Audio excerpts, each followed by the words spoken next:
જ્યારે હું સાંજે સોનલના ઘરે દૂધ આપવા અને પૈસા લેવા ગયો ત્યારે સોનલના ઘરનું બારણું ખુલ્લું જ હતું, તેથી હું સીધો જ ઘરમાં જતો રહ્યો ત્યારે સોનલ પોતાની એલઈડી ટીવીમાં ગંદી ફિલ્મ જોઈ રહી હતી. આ જોઈને હું આશ્ચર્યચકિત થઈ ગયો. ત્યાર પછી સોનલે મને કોફી પીવા માટે આવી અને પછી જે થયું તે જાણી તમે આશ્ચર્યચકિત થઈ જશો, કારણ કે સોનલે મારી સાથે.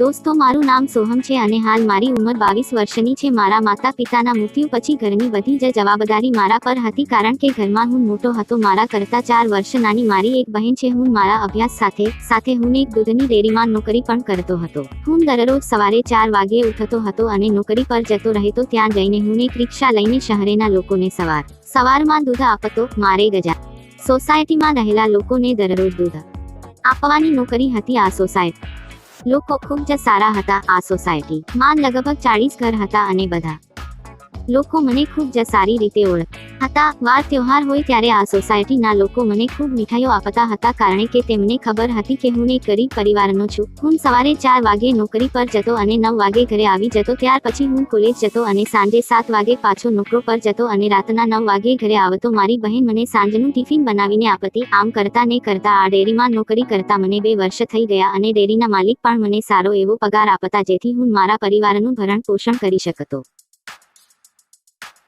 પરંતુ એક દિવસ જ્યારે હું સોસાયટીમાં દૂધ આપવા માટે ગયો ત્યારે જશુભાઈ સાહેબે મને કહ્યું કે સોહમ, કાલે હું અને મારો પરિવાર આ ઘર છોડીને જઈ રહ્યા છે, પરંતુ આ ઘર અમે ભાડે આપ્યું છે, તો કાલે એ લોકો આવે ત્યારે તું એમને વાત કરી લેજે કે એમને દૂધ જોઈએ કે નહીં. ત્યારે મેં જશુભાઈને કહ્યું કે ઠીક છે. એમ કહીને હું ત્યાંથી ચાલ્યો ગયો અને બીજા દિવસે મેં તે મકાનનો દરવાજો ખખડાવ્યો તો અંદરથી એક માણસ બહાર આવ્યો. તો મેં તેમને કહ્યું કે હું આ સોસાયટીમાં દૂધ આપું છું, જો તમારે સવાર સાંજ દૂધ લેવું હોય તો તમારે તમારું નામ લખાવવું પડશે. ત્યારે તેમને કે હા, અમારે 500 ગ્રામ સવાર સાંજ દૂધ લેવાનું છે, પરંતુ મારા ઘરે મારી પત્ની કારણ મેં હૈદરાબાદમાં એક મોલનો કોન્ટ્રાક્ટ લીધો છે, તો હું ત્યાં જવાનો છું એટલા માટે તું મારી પત્નીનું નામ લખ. મારી પત્નીનું નામ સોનલ છે. ત્યારે મેં કહ્યું ઠીક, હું સવાર સાંજ તમારી પત્નીને દૂધ આપીશ. ત્યારે તે માણસે કહ્યું પૈસા પણ મારી પત્ની જોડેથી લઈ લેજો. ત્યારે મેં કહ્યું ઠીક છે. એમ કહીને હું આગળ ચાલ્યો અને બાકીના ઘરમાં દૂધ આપીને પાછો ઘરે આવ્યો.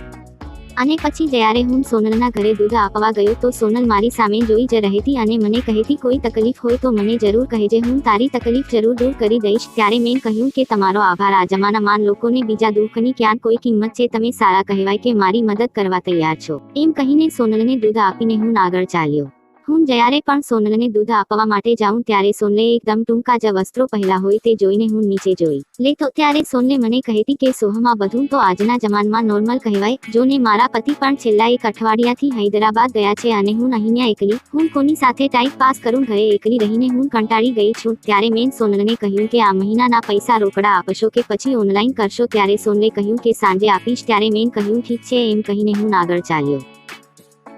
ત્યાર પછી જ્યારે હું સાંજે સોનલના ઘરે દૂધ આપવા અને પૈસા લેવા ગયો ત્યારે પોતાની એલઈડી ટીવીમાં ગંદી ફિલ્મ જોઈ રહી હતી. આ જોઈને હું આશ્ચર્યચકિત.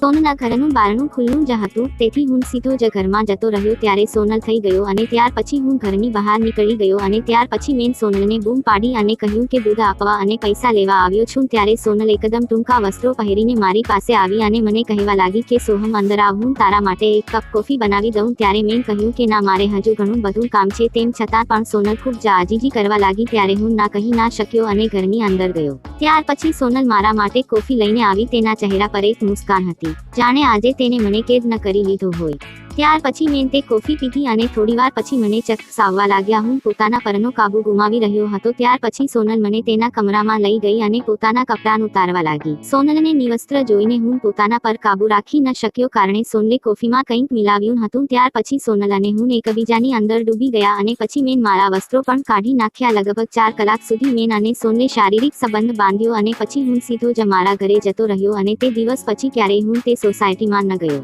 પછી મને એક બીજી નોકરી પણ મળી ગઈ. આજે મારી ઉંમર 30 વર્ષની છે અને મારા 2 બાળકો પણ છે. આ મારી પહેલી ઘટના હતી કે જ્યારે મેં પહેલી વાર કોઈ ભાભી સાથે રાત રંગીન કરી હતી.